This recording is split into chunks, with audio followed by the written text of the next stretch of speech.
พอดีมื้อนี้มีทางแม่ใจดีจากทางต่างประเทศพี่น้องเพิ่นได้ฝากเงินมาให้บอบบี้อ่าฝากมาให้พัดไส้นั่นแหละ700,000กีบพี่น้อยพอดีกำลังสิวางแผนกับโบเอาไปเซอร์ไพรส์พัดไส้กับเบลเนาะเสียดเอาได้เลยบ่แม่นเปิดย้ำละไปว่าไงเรื่องนั้นเอาไว้ก่อนเนาะโดยเอาตัวนี่ก่อนเอาตัวภารกิจก่อนเขามีภารกิจเอาเครียดไว้ก่อนเนาะยืนไปเอาเลยพี่น้องตอนนี้แมนเพิ่นกำลังพากันล้างถ้วยอยู่พุ่นแหละไปเดี๋ยวเราไปเบิ่งบัดหนึ่งเอ้าโอ้ยสบายดีเด้อสบายดีเฮียงนี่ล้างถ้วยโบจะเผ็ดกี่อย่างดูสิฮะเจ้าเบรกกี่อย่างเราจะตั้งน้ำไม่ข่อยกับพ่อเอาได้ที่นั่งบ่เป็นยังเดี๋ยวข่อยเห็ดผู้เดียวก็ได้ชี้แล้วหรอบ่เดี๋ยวได้ลายเติบได้ลายเติบเลยเฮ้ยยังอ่ะเฮ้ยเงินไพ่ชานี่ไม่ใช่โบโอ้เอาเจ้าถือมาไม่ใช่เจ้าเว้นนี่บ่มีจักใบแหละเบิ่งดูฮะมีจักใบ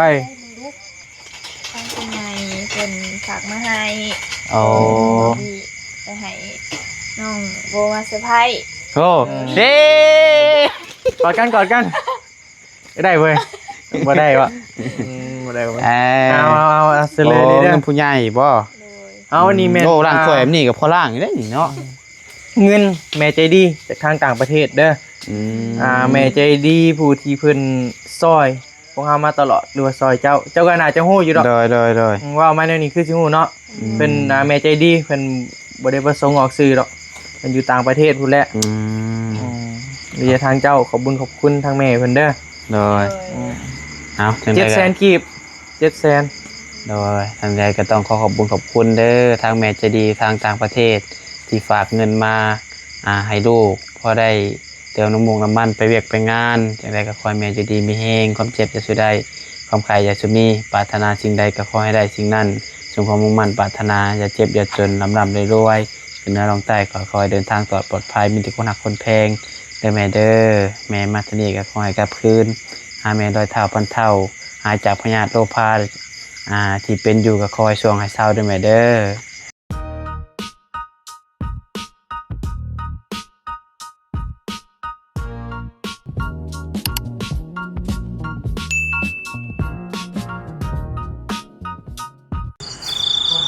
ยิ้มได้เลยตีโอ้ยนะเฮ้ยน้อง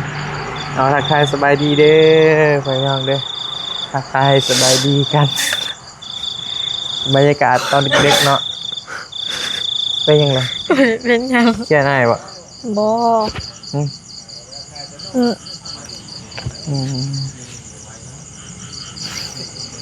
เศร้าเลยตีเจ้าหายยังบ่ได้หายบ่ได้หายยัง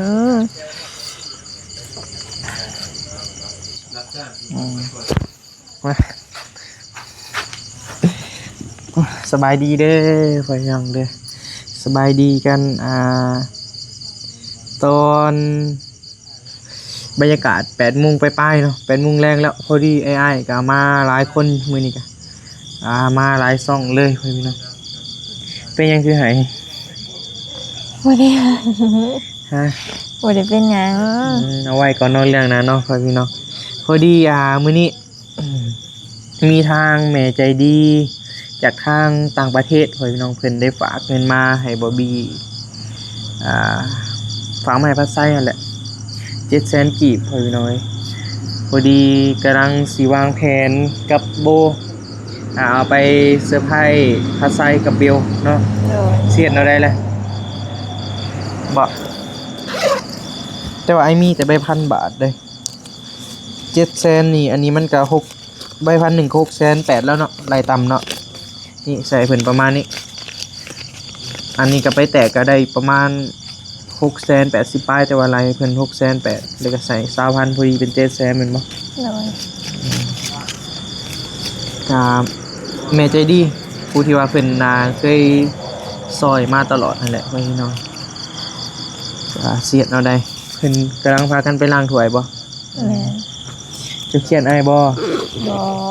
ฮะเป็นอันให้ก็ซะ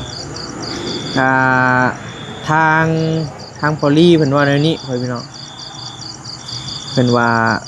เราเว้าแบบแซวๆหยอกหั้นนะแซวๆหยอกแต่ทางนี้ละให้อีหลีบาดนี่ บ่ได้ให้ให้โอ้ย ฮะ บ่มี อืมสิว่าแนวใดเอาให้เรื่องหยังเลย ยังว่าบ่ได้เนาะถ้าเว้าผิดก็ขอโทษเด้อพอลี่เราก็แซวหยอกตามภาษาเราแหละพี่น้องอยู่คลิปเบายาวเด้อคลิปเบายาวตอนน่ะเบายาวกำลังถ่ายคลิปอยู่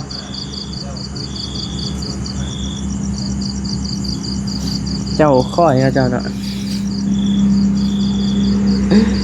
แล้วเฮาสิเซอร์ไพรส์แนวใด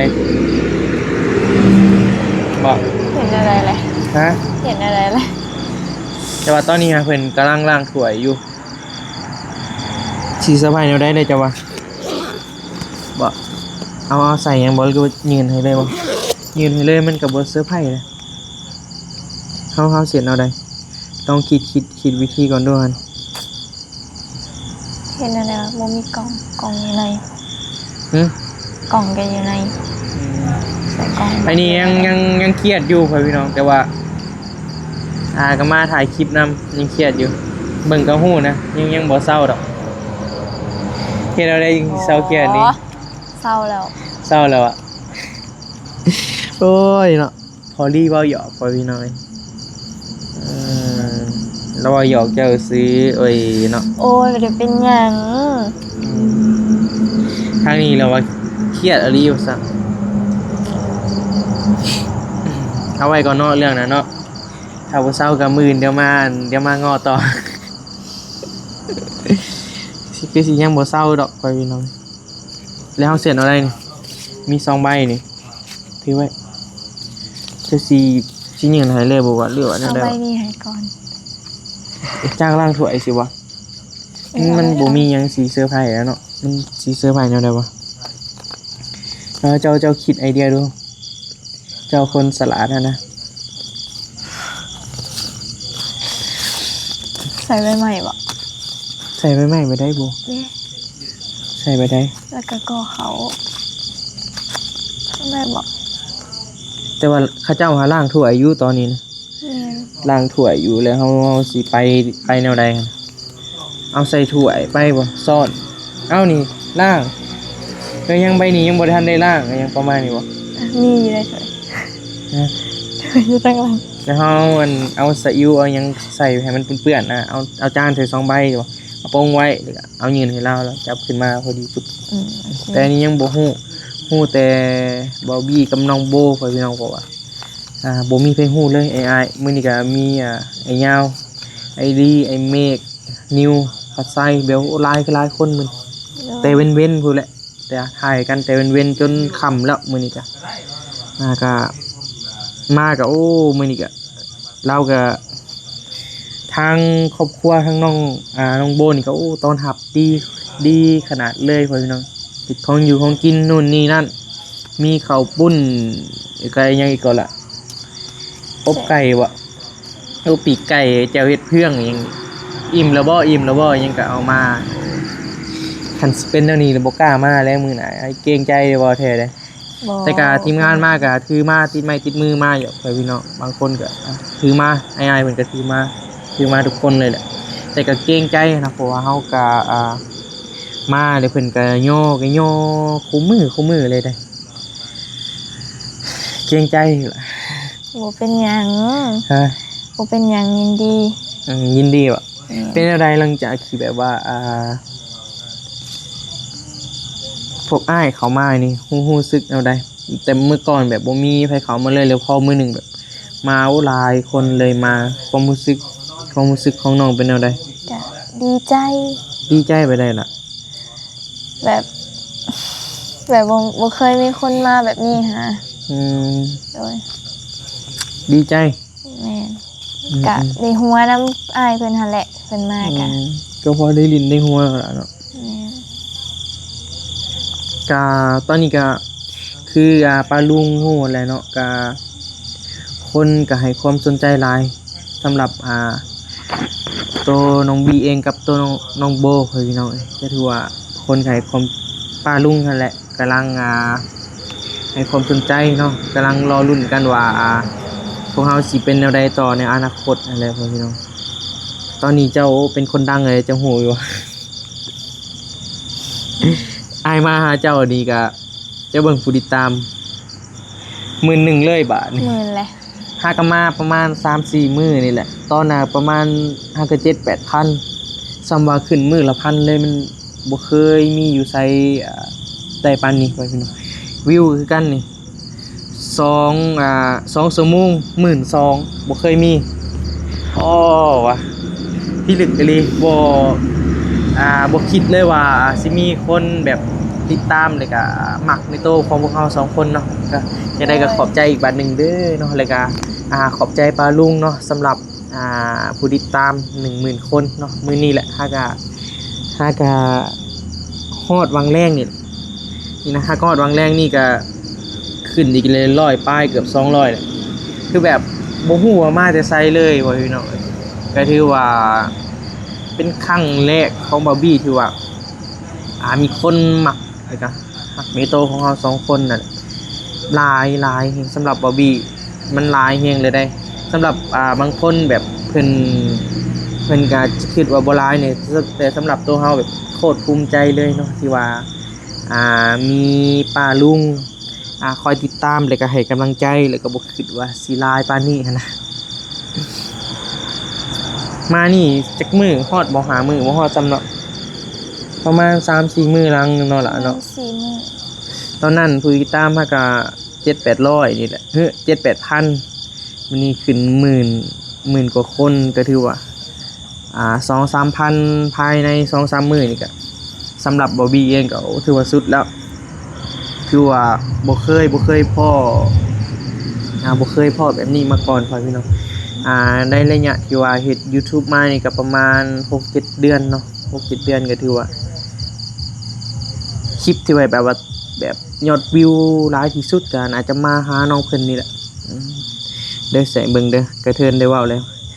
มาหาน้องเพิ่นมื้อแรกเนาะ 25,000พ่อพี่น้องมามื้อแรก 26,000แล้วตอนนี้ก็19,000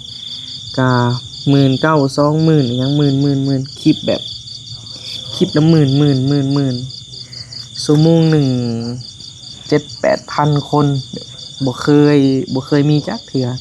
ก็มาหาน้องเพิ่นนี่แหละก็ถือว่าผลการตอบรับก็ถือว่าผลการตอบรับดีเลยแหละพ่อพี่น้องเพราะว่าเฮาบ่เคยเห็นแบบนี้มาก่อนนะก็ดีใจเลยดีใจ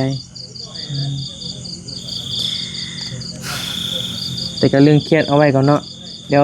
เอาไว้เซอร์ไพรส์ก่อนถ้าว่าบ่เศร้าเดี๋ยวมื้ออื่นมาง้อใหม่เด้ออยากกินหยังแหละเจ้ามากินหยังคือบ่บี้กับน้องเพิ่นก็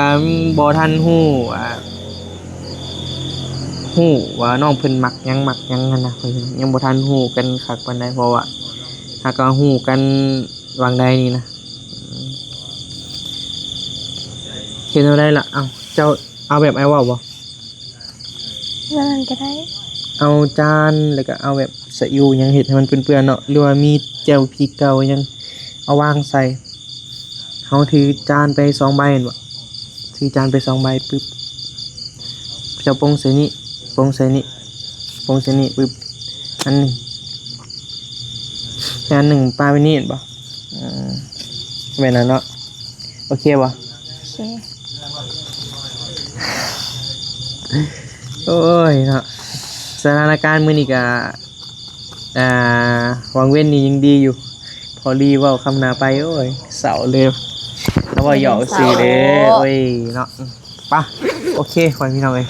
เดี๋ยวเอาประมาณนั้นแหละเนาะตามแผนเนาะล่ะเนาะเอาจานใส่ละบัดนี้ เด้ ป่ะ ข้างหลัง ไป ใช้หลอกตี้นี่ก็จานอยู่นี่ได้อืม สวยก็ยังไม่ได้ละ เอาตัวเป็นเปี้ยนนั่นแหละโอเคได้ฮะโอ้เห็ดถูกวิธีทางเลยไอ้ได้ซะมันโมเป็นเรื่องทางแต่ว่าหลังสวยงอกสาวมีแนวไว้มีแนวเรื่องเครียดเอาไว้ก่อนเพิ่นว่าแต่ว่าเฮ็ดภารกิจก่อนเอาใส่ มื้อจึงมาง้อไหม เอาใส่นี่บ่ แม่นมันเป็นยังมัน ไป ว่าไงเรื่องนั้นหาไว้ก่อนเนาะ โดย เอาตัวนี่ก่อน เอาตัวภารกิจก่อนเขามีภารกิจเอาเครียดไว้ก่อนเนาะไป ไปหอยพี่น้องเราเครียดเลยตียังเครียดอยู่ โบจะเป็นยัง มันได้เป็นยังไปหอยพี่น้องตอนนี้แมนเพิ่นกำลังพากันล้างถ้วยอยู่พุ่นแหละไปเดี๋ยวเราไปเบิ่งอีกบัดหนึ่งไปพี่น้องแซวเขาสิว่าไงเลยไปโอ้ดุลี่เลยเนาะจะเด็กโทรมาเลยนะโอ้ยจะเป็นคำนี้เลยเราตักใหม่หรือเปล่าอันตัวเก่าตักเลยใหม่ค่ะ เอ้าโอ้ย โอ้ยสบายดีเด้อ สบายดี เฮียงนี่ ล้างถ้วย ล้างถ้วย บ่ว่าจะเผ็ดกี่อยากดูสิ ฮะ เจ้าเบรกกี่เราจะตั้งน้ำไม่ข่อยกับพ่อ เอา เด็ดดีนัง บ่เป็นยังเดี๋ยวเขาเฮ็ดผู้เดียวก็ได้ เชี่ยวหรือบ่ เดี๋ยวใกล้ได้ลายเติบ ได้แล้วเต็มเลย เด้อล้างน้ำเลยว่าเยอะนี่ ดีแล้วให้เป็นหัวเลย ดีกันเลยบ่ บูดเล่นบ่เจ้าโอ้ยเรากำลัง บูดบ่นะ แต่ว่าแม่ อ เนาะ ยู่กับลุงก็ไม่บูด เจ้า อยู่กับลุงก็ไม่บูด นั่นโอ้คือ ใส่กันใส่เป็นไรได้ สู้เด้อ เลยคือยังไปเล่นแหละ ในใจเขาบ่อยากให้คนล่างคนได้ หมูกร่างได้สัก เดี๋ยว บ่คอยว่านี่คอยให้โบนั่งอยู่ได้คอยไปให้เราล่างได้ บ่มื้อนี้มันเพิ่นจากซอยนี่เด้ รถเพื่อนอยู่นะ เพิ่นเล่นคอยเมื่อยนี่เด้ เจ้าคือบ่ต้นคอยนี้เลย เจ้าบ่ได้สำคัญโอ้ย แม่นว่า มันออกไปเองเคยบ่ได้เว้าเลย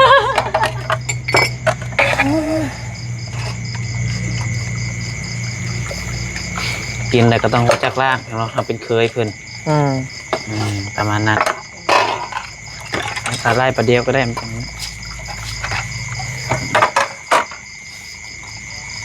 สิไลคนหนึ่ง โอ้ดุเว้ยเอาแม่เอา เบิ่งไว้เด้อก็เฮ็ดให้น้องให้นุ่งเบิ่งนี่แหละเนาะ เฮ็ดได้ ได้มันสิดี ก็จะเป็นแบบอย่างก่อนเนาะ แม่นถึงเฮาสิเป็นผู้ชายเฮาก็เฮ็ดได้คือกันเขาจะหาจากซอย เฮ็ดให้เบิ่งตลอดเลยได้บ่คู่มือ ก็ได้ก็สิเป็นหยังแม่ โอเคโอ้คัก มันพวกอยู่เฮือนก่อนก็เฮ็ดปกติอยู่แล้ว แม่นบ่ แม่ มือยืนกันเนาะ เลย เป็นเรื่องธรรมดาเลยเนาะ เป็นปกติว่าขอโทษนำเป็นของหนักนับแต่เครื่องพ่อแม่ สั่งให้เบิดเล เสื้ ย อน้อยเสื้อในใส่ให้เบิดบ่รังเกียจได้ ดีแล้ว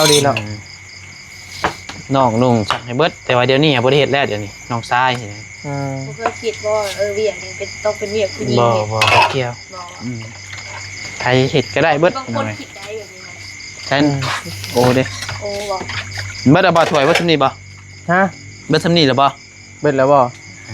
เบิดหลาย เจ้าถือมาบ่ ยังอยู่ เด้ให้น้องเพิ่นเก็บมาในเตียงแล้ว นั่งอยู่เนาะ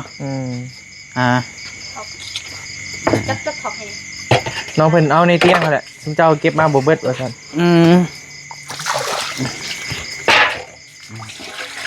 เนี่ยโอเค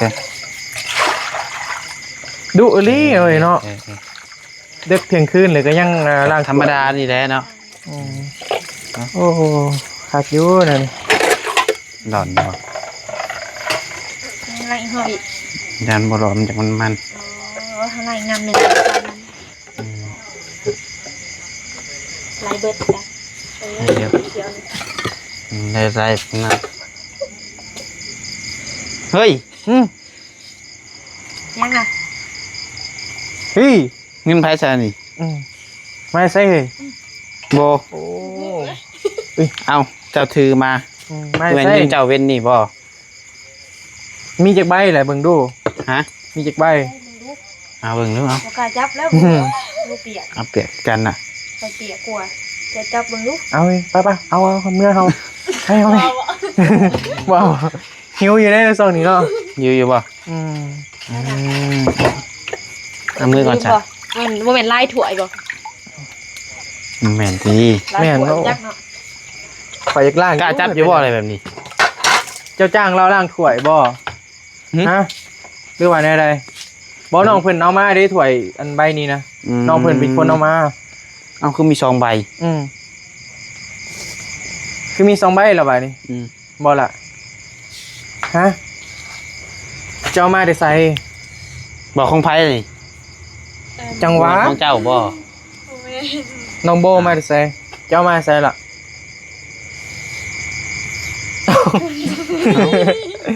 ของไผเฮ้ย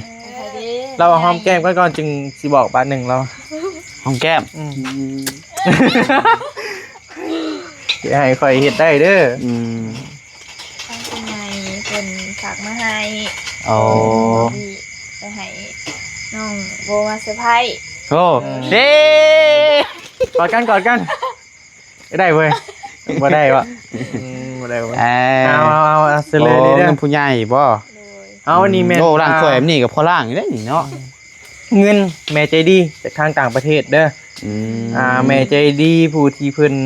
ซอยพวกเฮามาตลอดหรือว่าซอยเจ้าก็น่าจะฮู้อยู่ดอก โดย ว่ามาแนวนี้คือสิฮู้เนาะเพิ่นแม่ใจดีเพิ่นบ่ได้ประสงค์ออกสื่อดอกเพิ่นอยู่ต่างประเทศพุ่นแหละดีทางเจ้าขอบคุณทางแม่เพิ่นเด้อ โดยเอาจังได๋ 700,000กีบ700,000 โดยทางใดก็ต้องขอบคุณเด้อทางแม่ใจดีทางต่างประเทศที่ฝากเงินมาให้ลูกพอได้เติมน้ำมันไปเวียกไปงานจังไดก็ขอให้แม่ใจดีมีแฮงความเจ็บจะสุดได้ความใครอย่าสุมีปรารถนาสิ่งใดก็ขอให้ได้สิ่งนั้นสมความมุ่งมั่นปรารถนาอย่าเจ็บอย่าจนร่ำรวยขึ้นเหนือลงใต้ขอคอยเดินทางปลอดภัยมีแต่คนหักคนแพงเด้อแม่เด้อแม่มาทนี่ก็ขอให้กลับคืนหาแม่รอยเท้าพันเท้าหายจากพยาธิโรคพาที่เป็นอยู่ก็คอยช่วงให้เศร้าด้วยแม่เด้อถูก แต่จังใดซะเลยก็ต้องขอบใจแม่หลายเด้อที่ว่าฝากเงินมาให้พวกลูกเนาะจังใดก็ขอให้แม่อยู่ดีมีแฮงเด้อความเจ็บก็ได้ความไข้ยังมีปรารถนาสิ่งใดขอให้ได้สิ่งนั้นก็ความมุ่งมั่นปรารถนาได้แม่เด้อเจ็บจนลำรวยได้แม่เด้อถูกขอให้สุขภาพแม่ดีไวๆขึ้น คอยหายพยาธิโรคข้าวเนาะ แม่น ขอบใจหลายๆท่านบอบบี้เป็นสะพานบุญให้เฮงๆปังๆเด้อขอให้สมหวังกับน้องโบไวๆ คือห่าง ให้เราเศร้าเครียดก่อนนี่ โบกะกะล่มกันฮะแหล้วเป็นย้อนสาเหตุหยังจังเครียดกัน เลย คนเฮามันก็ต้องมีเหตุและผลที่ไปที่มาเนาะมันจังเครียด เครี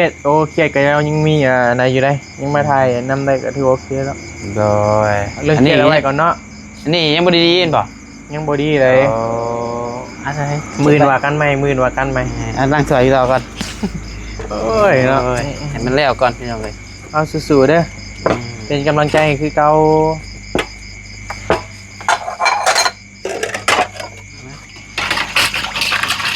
ทำคนยิงแค่ โอ้เป็นความในใจเนาะ ได้หรอน่ารักเองสิใช้แบบเป็นใช้ได้เยอะกว่า กำลังสวยเพื่อนรับตาละ กิ่งแค่ไหน โย่ เหม็นใช้ตรงล่างมันกินรับตาล่าง โอ้ยจอกกระแตกมาได้หน่วยเลย ใช้จะคล้องอยู่ใช้จะว่ามันตันอยู่นี่บ่ ฮะ จะคล้องตัวใด เจ้าแรกข่อยว่าไปสิอยู่เพื่อนข่อยกับตันอยู่เพื่อนข่อยกับบาร์บี้ โอ้พัดไส้ต้องเฮ็ดได้นี่เฮ็ดให้เบิ่งได้เด้อ โอ้มันต้องตัวนี้มันต้องน้องเคยได้มันต้องพิสูจน์มืออื่นง้อเด้ ง้อวะ มาง้อน้องโบมันต้องพิสูจน์ เช้าบ่กันกุดคลองไหน จะต้องเห็ดก้อนเนาะจะต้องลงมือก้อนมันว่าบ่ได้ได้เศร้าบ่เศร้าจ้อยพูดว่าเศร้าเครียดแล้วพูดผมมาเห็ดซะเนาะ ผมมาเห็ดซ้ำห่านเห็นบ่ห่าน เจ้าว่านี่ได้เสียหน้าตื่มอีกแล้วนะ อ้าว คนเฮามันต้องเอาการกระทำ เห็นป่ะ อืม มันคลองไปแนวใดนี่เฮ้ย กับข่อยกับบูฮู้ข่อยกับบุเคยคุดเนี่ยมืออื่นกับมาเบิ่ง น้ำมันลงใช่ละ ล้างมือก่อนเด้อ โดย อ่า ใส่น้ำได้บ่เงินเจ้าน้ำได้บ่เป็นน้ำประปาเนาะ น้ำประปาเขาบ่ถึงนี่ แม่นเลยบ่ประปาเซนูนี่ยากอยู่อืม เอาไป เรียบร้อยพี่น้องเลยเนาะ